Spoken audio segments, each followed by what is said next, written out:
आज का वीडियो काफी ज्यादा लंबा होने वाला है, लेकिन उन लोगों के लिए बहुत ज्यादा अहम है जो भी गाड़ियों का इंश्योरेंस खुद करते हैं। वो चाहे पीओएसबी सेंटर वाले हो, इंश्योरेंस एजेंट हो, ब्रोकर हो, कोई भी हो, या फिर वो बंदे जो खुद ही अपनी गाड़ियों का इंश्योरेंस खुद ही रिन्यूअल करते हैं अपने मोबाइल फोन से या लैपटॉप से या कंप्यूटर से, किसी भी प्लेटफॉर्म से। वो चाहे पॉलिसी बाजार, पॉलिसी बॉस, इंश्योरेंस देखो, सेटलमेंट प्रो, किसी से भी करते हैं। सबके लिए आज का वीडियो बहुत अहम होने वाला है। अगर आपने पूरा वीडियो देख लिया तो आपको कोई भी गाइडेंस की जरूरत नहीं है।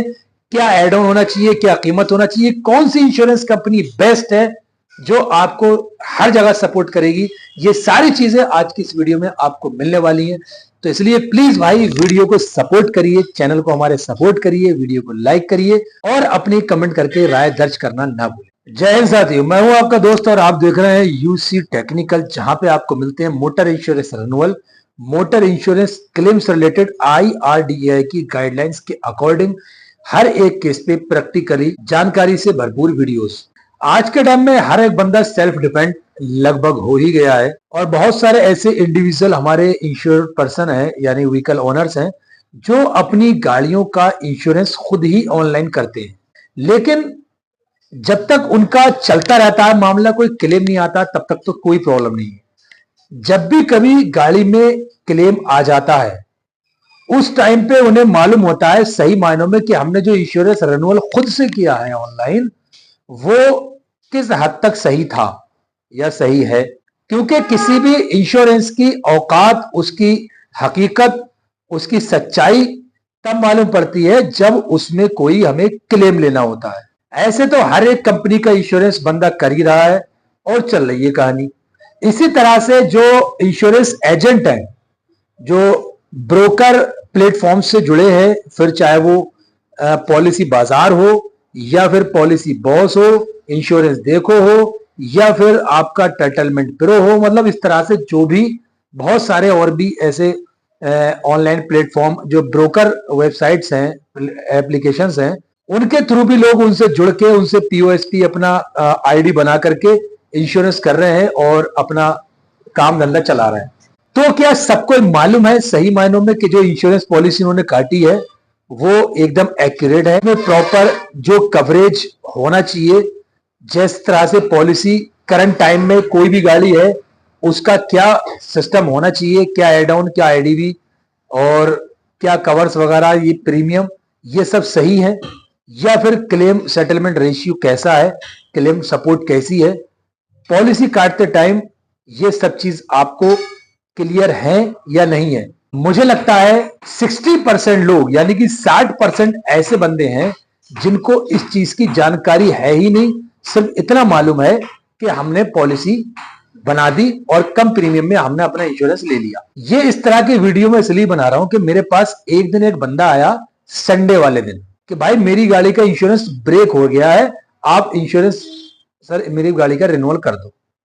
मैंने उनको बोला कि गाड़ी का आपके भाई ऐसे अचानक से इंश्योरेंस रिन्यूअल नहीं होता है, पॉलिसी ब्रेक हो गई है तो प्रॉपर उसका सर्वे होगा, फोटोग्राफ्स होंगे, वीडियोस बनेंगी, उसके बाद अप्रूवल आएगा तब होगा। और क्योंकि आज संडे है तो पॉसिबल नहीं है ये सारे काम हो जाए आज। उसने मुझे दिखाया कि सर आप इतना सारी फॉर्मेलिटी बता रहे हो और ये मैं देखिए ऑनलाइन कर रहा हूं और यहाँ पे तो तुरंत हो रहा है मेरी गाड़ी का रिन्यूअल। मैंने कहा हो ही नहीं सकता, क्योंकि जब जिस गाड़ी का इंश्योरेंस पॉलिसी खत्म हो गया, खत्म हुए लगभग 1 महीने से ज्यादा हो गया, उसका विदाउट इंस्पेक्शन के इंश्योरेंस रिन्यूअल कैसे हो सकता है। उसने मेरे को दिखाया अपना मोबाइल फोन और कहा ये देखिए आप पे करिए इसको। उसने मेरे सामने लीड बनाई और पे किया उसे, तो बिल पेमेंट कटनी थी, खाली उसको अपना वो कोड डालना होता है पेमेंट वाला जो एप्लीकेशन में रहता है, हम गूगल पे, फोन पे वगैरह में जो बनाते हैं। तो मैंने बोला भाई आप मत करो, इसे रहने तो रुक जाओ, ये आपके साथ कहीं ना कहीं कुछ ना कुछ स्कैम हो रहा है लेकिन आपको अंदाजा नहीं है उसका। कह रहा सर मैं ऐसे करता हूं इंश्योरेंस। तो मैंने भाई आप करते होगे लेकिन मैं नहीं कहूंगा कि आप मेरे सामने करो, आप घर जाओ आराम से कर लो इसे, मैं फिलहाल नहीं करूंगा। तो मुझे लगा कि एक वीडियो इस पे प्रॉपर आपको गाइड करने के लिए जो मुझसे हो सके मैं आपको बताऊं, क्योंकि 17-18 साल से मैं ये काम कर रहा हूं मोटर क्लेम का, तो इसलिए मेरा फर्ज बनता है कि मैं आपको इस चीज के लिए अवगत करवाऊं, आपको इस चीज के बारे में बताऊं कि आपको कहां अवेयर रहना है।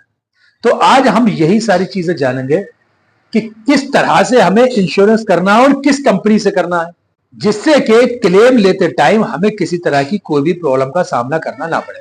क्या बात है सर, क्या बात, ये बात है। मैं कुछ चीजें आपको बताऊंगा जिसको आपको बहुत ज्यादा ध्यान में रखना है, उनको फॉलो करना है। अगर आपने ऐसा कर लिया तो फिर आपका क्लेम में कहीं से कहीं तक कोई प्रॉब्लम आनी ही नहीं है, अगर क्लेम आता है गाड़ी में कभी। सबसे पहले तो ये कि जो एजेंट या ब्रोकर या कोई भी है जो इंश्योरेंस कर रहे हैं, जो बिजनेस कर रहे हैं इंश्योरेंस का पीओएसपी लेकर के अपना, तो वो तभी इंश्योरेंस करें, इंश्योरेंस सेक्टर में घुसे, पहले उसको समझे, सीखे।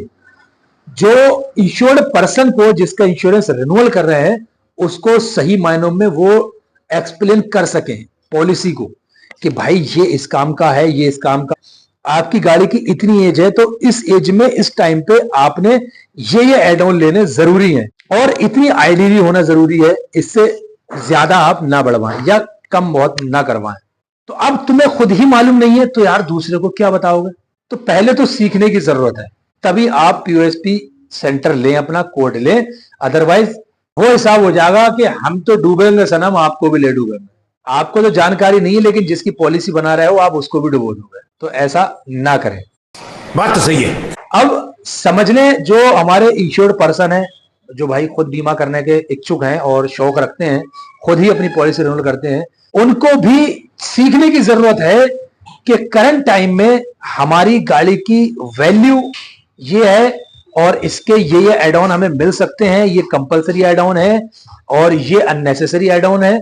ये सारी चीजें उनको पता होनी चाहिए, तभी वो ऑनलाइन अपनी कलाकारी दिखाएं, इंश्योरेंस करें। अदरवाइज वो किसी एक्सपर्ट, इंश्योरेंस एक्सपर्ट वाले से मिले जाके, जो एक्सपर्ट हो इंश्योरेंस करने में, उससे पूरी डिटेल समझें और अचानक से किसी रिलेटिव से या किसी से भी एकदम से ब्लाइंड ट्रस्ट करके इंश्योरेंस ना करवाएं। उससे हर एक चीज रिटर्न में लें, लिखवाएं उससे कि भाई ये पॉलिसी जो दे रहे हो आप मुझे, कल को अगर क्लेम आ जाता है तो इसमें क्या क्या सिस्टम रहेगा, क्या उसका प्रोसेस रहेगा, कितना मुझे मिलेगा, कितना नहीं मिलेगा, क्या कंपनी देगी, क्या मैं कंपनी से लूंगा, ये सारी चीजें उसमें आप एक्सप्लेनेशन करा लें, एक डिटेल लिखवा लें पर्चे में, जैसी पॉलिसी के साथ उसको भी आप पंच करके रखें।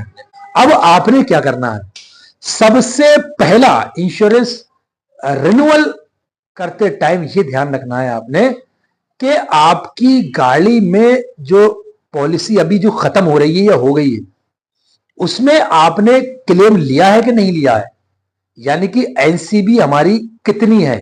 एनसीबी यानी नो क्लेम बोनस का मसला यह है कि अगर आपका 20% लगा है पॉलिसी में और आपने रिन्यूअल किया तो वहां पे सिलेक्ट करना होता है कि एनसीबी प्रीवियस पॉलिसी में कितना है, लेकिन उससे भी पहले ऑप्शन ये होता है कि made any claim in previous year, आपने कोई क्लेम तो नहीं लिया पिछले साल में, तो वो आपको सिलेक्ट करना है। अगर आप नो करोगे तभी एनसीबी पूछेगा, अगर यस करोगे तो वो एनसीबी वाला ऑप्शन खत्म हो जाएगा, क्योंकि क्लेम लेते ही एनसीबी जीरो हो जाती है। वो चाहे आपकी 20% एनसीबी हो या 50% एनसीबी हो, मैक्सिमम 50% तक मिलती है। क्लेम लिया आपने, जीरो हो गई। अब यहां पे गलती करते हैं लोग, सस्ते के चक्कर में एनसीबी वहां पे फिलअप कर देते हैं। ठीक है, प्रीवियस पॉलिसी में 20% थी या 35% थी, उन्होंने वहां पे सिलेक्ट कर दिया। अब 35% वो प्लस और मिलके यानी कि 50% या 45%, 10% और मिलके 45% हो गई, उतना डिस्काउंट मिल जाता है उसमें। उनको देखा पॉलिसी हमारी सस्ती हो रही है, लेकिन होता क्या है, कई कंपनी ये होती है कि हफ्ता 10 दिन में ही उसका रिकवरी नोटिस भेजती है, और कितनी सारी कंपनीज ऐसी होती हैं जो सिर्फ और सिर्फ क्लेम के टाइम ही वो चीज सामने आती है, फिर वहां आपका क्लेम फंस जाता है। और कई बारी तो ये होता है, कुछ कंपनीज उनकी अपनी मोनोपॉलिस के अकॉर्डिंग क्लेम को ही रिजेक्ट कर देती है, वो कि आपको सही मायने में जो पॉलिसी लेनी थी आपने वो नहीं ली, आपने फ्रॉड किया, हमारी इंश्योरेंस कंपनी की गाइडलाइंस का आपने वॉल्यूशन किया, इसलिए हम आपको क्लेम नहीं देंगे, ब्रेक डाउन, खत्म, डिनाई हो गया। एनसीबी का सबसे ज्यादा आपने ध्यान रखना है। दूसरी चीज और सबसे जरूरी ये देखनी है आपने कि आपकी गाड़ी की करंट टाइम वैल्यू कितनी आ रही है। अब वो कैसे कैलकुलेशन करोगे, वो करोगे आप गाड़ी की एक्स शोरूम प्राइस का। जो सबसे पहली बार जो इंश्योरेंस होता है गाड़ी का फर्स्ट टाइम, तो एक्स शोरूम प्राइस का 5% लेस करके उसका फर्स्ट आईडीवी रखा जाता है इंश्योरेंस में। आईडीवी रखते टाइम आपने वही एक्स शोरूम कीमत उसकी पकड़ के और उसको कैलकुलेट करना है, 5% पहली बार में माइनस हुआ, फिर 10%, फिर 10%, इस तरह से आपने, अब करंट टाइम में क्या वैल्यू इसकी रह रही है। अब आप कहोगे कि यार 10 साल पुरानी गाड़ी है तो वो तो खत्म हो गई, ऐसा नहीं है। मैक्सिमम 50% तक अपन माइनस करते हैं, यानी 5 साल तक। उसके बाद गाड़ी की कंडीशन के अकॉर्डिंग, उसकी मार्केट वैल्यू के अकॉर्डिंग उसकी आईडी भी रखते हैं। मान लीजिए 10 लाख रुपए की गाड़ी है, 10 साल बाद आप कहोगे कि यार ये तो खत्म हो गया, जीरो हो गया, तो फिर क्या करें इसमें हम। और इंश्योरेंस तो आप जो है 15 साल के बाद तक कर सकते हैं कंप्रहेंसिव उसका गाड़ी का। 50% आईडीवी लेस होने के बाद में ये करना है कि जो करंट टाइम में गाड़ी जो उसकी वैल्यू दिख रही है हमें, कि गाड़ी 2.5 लाख रुपए की है, कि 2 लाख की है, कि 1.5 लाख की है, उसके हिसाब से उसकी आईडीवी रखनी है हमें। आईडीवी इसलिए जरूरी मैं कह रहा हूं कि जब भी टोटल लॉस होती है गाड़ी, तो वहां पे आपका प्रीमियम आपके पास ज्यादा चला जाता है, लेकिन टोटल लॉस के टाइम पे इंश्योरेंस कंपनी वही कैलकुलेट करेगी जो आपकी एग्जैक्ट एक्स शोरूम प्राइस है। आज भले ही वो कम हो गई या बढ़ गई कीमत उस गाड़ी की, लेकिन आपने किस रेट में खरीदी थी उसके हिसाब से कैलकुलेट करेगी इंश्योरेंस कंपनी, आपको वही पेमेंट करेगी। तो हम अपने पास से अननेसेसरी पैसा क्यों दे भाई आईडीवी जब। और ये ध्यान रखना कि अगर आपने सही रखी तो ठीक है, और अब वो इंश्योरेंस कंपनी कम जब करेगी जब आपने बड़ा रखी है। वहीं पे 5 लाख अगर मान लीजिए गाड़ी की आईडीवी आना चाहिए और आपने रख दी 8 लाख या 6 लाख, तो वो आपको 5 ही लाख देगी टोटल लॉस में। लेकिन यहीं अगर आपने 3 लाख रख दी प्रीमियम डाउन करने के चक्कर में अपना, फिर आप ये दिमाग में ये होगा कि यार वो तो 5 ही लाख देगा हमें ना, फिर वो 3 लाख पे क्लेम आपका सेटल करेंगे, क्योंकि आपने 3 लाख रुपए का ही प्रीमियम दिया है। 3 लाख को कवर करने का, 5 लाख को कवर करने का नहीं दिया। लेकिन 7 लाख या 6 लाख रख दिया तब वो आपको 5 देगा, जो करंट टाइम आ रहा है वो देगा। ये इनकी पर्सनल अपनी मोनोपोली मैं तो कहूंगा वो है, ठीक है। ये इसलिए आईडीवी। अब तीसरे नंबर पे आपने ये देखना है, गाड़ी का इंश्योरेंस रिन्यूअल करते टाइम उसमें पीए ऑनर कवर लेना जरूरी है। मालिक का कवर जो 15 लाख रुपए का कवर होता है, और अपना पैसेंजर कवर जरूर करना, और ड्राइवर कवर। अगला स्टेप्स आपने ये लेना है कि जब तक पॉसिबल हो, कुछ सरकारी कंपनी 5 साल तक जीरो डेप देती हैं, और प्राइवेट कंपनी तो कुछ 10 साल तक भी जीरो डेप एड ऑन देती हैं, लेकिन उसके साथ से प्रीमियम उनका इंक्रीज हो जाता है, बढ़ जाता है। तो अगर आपने नील डेप लिया तो फिर जाहिर सी बात है आपको जो है पैसे देना नहीं है, सिर्फ कंपल्सरी एक्सेस क्लाउज यानी कि फाइल चार्ज देना, कुछ नहीं देना है। उसके बाद में engine protection cover, consumer cover, ये आपने लेने हैं एनी हाउ। और सबसे अहम जो एड ऑन होता है आरटीआई, उसको जब तक पॉसिबल हो तब तक आप लें। इसको अगर डिटेल में आपने जाना है तो डिस्क्रिप्शन में आरटीआई क्या है वगैरह, इसका सारे एड ऑन के आपको लिंक मिल जाएंगे, वहां जाके आप हर एक एड ऑन पे आप देख सकते हैं। और अगर आपको पर्टिकुलर कोई एड ऑन पे वीडियो चाहिए तो आप मेरे को कमेंट करके बताएं, मैं उस पर भी एक आपको प्रॉपर वीडियो बना के दे दूंगा। ये तो हो गई हमारी इंश्योरेंस पॉलिसी की बात। अब सबसे ज्यादा अहम बात जो है, जो सबसे पहले देखनी है हमने, जो मैंने नहीं बताया आपको, वो ये है कि हमें देखना है इंश्योरेंस कंपनी कौन सी है। आप ऑनलाइन करो या ऑफलाइन करो, एजेंट से करवाओ, खुद करो, उस इंश्योरेंस कंपनी से इंश्योरेंस करो। वो चाहे किसी भी साइट पे जाकर के आप कर रहे हो, कि जिसका इंश्योरेंस ऑफिस आपके अपने शहर में हो, अगर नहीं है तो आपके दायरे में आता हो, आपके टच में हो। तो पता करके रखो कि उस इंश्योरेंस कंपनी का कैशलेस टाई अप कहां का आसपास के गैराजों में है या नहीं। जिस भी कंपनी का आपको कैशलेस टाई अप मिले आसपास के गैराजेस में, उसी कंपनी से आप कंपैरिजन करके और उसकी कोटेशन आप बना के, लीड बना के अपनी जो है पेमेंट करके इंश्योरेंस रिन्यूअल कर लो। अलाउ तो कैसे मत रखो। अब कैशलेस नहीं है, रिम्बर्समेंट पॉलिसी है, उनका टाई अप नहीं है, फिर वहां आपको पास से पैसा लगाना है, खुद ही फॉलोअप लेना है। गैराज वाला तो भैया कहेगा मुझे इतना पैसा चाहिए मेरा, बस आपको मिले ना मिले उसको मतलब नहीं। इन चीजों का आपने बहुत ज्यादा ध्यान रखना है। उम्मीद करता हूं कि अगर आपने ये वीडियो यहां तक देखा, लास्ट तक बिना स्किप किए, तो आपको किसी की भी गाइडेंस की जरूरत नहीं पड़ेगी अपनी गाड़ी का इंश्योरेंस रिन्यूअल करने में। अगर वीडियो सही लगा हो तो एक लाइक करके जरूर जाना, साथ ही चैनल पे पहली बार आए तो चैनल को सब्सक्राइब कर देना, बेल आइकन वाला बटन दबा करके नोटिफिकेशन पे ऑल को सिलेक्ट कर देना, जिससे कि हमारी वीडियोस का नोटिफिकेशन आप तक पहुंचता रहे। और आज से रिक्वेस्ट है मेरे भाई, प्लीज सपोर्ट करिए मुझे। तो शायद ही यूट्यूब पर कोई इस तरह से आपके सामने बोलता होगा बताता होगा जैसा कि मैं बताता हूं। हालांकि मुझसे भी बड़े बड़े दिग्गज पड़े हैं, शेर का सवा शेर दुनिया में है, लेकिन मैं आपसे वो शेयर करता हूं जो मैं खुद कर रहा हूं। अगर आपको लगता है कि मैं इंफॉर्मेशन आपको सही नहीं देता हूं तो डिसलाइक कर दे यार। कमेंट करके जरूर बताएं आप कितने लोग जिन्होंने ये वीडियो देखी है वो खुद इंश्योरेंस करते हैं। मोटर इंश्योरेंस रिन्यूअल या motor claims related all over India कहीं से भी हो, आप कुछ भी प्रॉब्लम आ रही है आपको, तो प्लीज आप मेरे को बताइए। डिस्क्रिप्शन में मेरा व्हाट्सएप का नंबर है, वहां जाइए, उठाइए, कांटेक्ट करिए।